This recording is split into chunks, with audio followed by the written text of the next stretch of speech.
Hey everyone, welcome back to Twinges 英会話。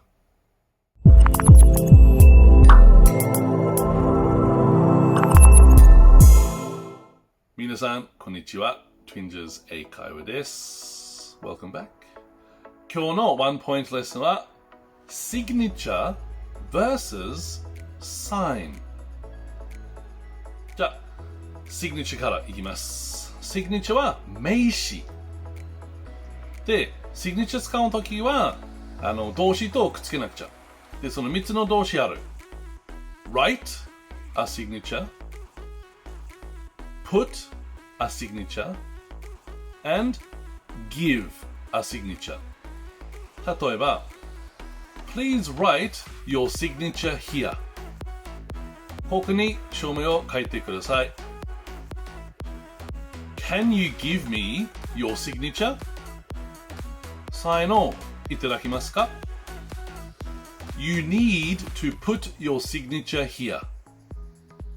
ここに証明するが必要あります。じゃあ、sign。sign は動詞。例えば、Please sign this paper. この用紙に証明してください。Can you please sign your name?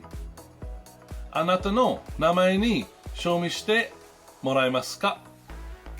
You have to sign here to enter. 入るにはここに証明が必要あります。はい。皆さん勉強しましたか？もう一回。Signature は名詞。Sign は動詞。はい。皆さん、いつも楽しい話けど、コメントお願いします。単語、文法、何がワンポイントレッスンでちょっと見たい。待ってます。コメントしてください。で、皆さん、いつも見るありがとう。Thank you for watching and see you in the next one. Bye bye.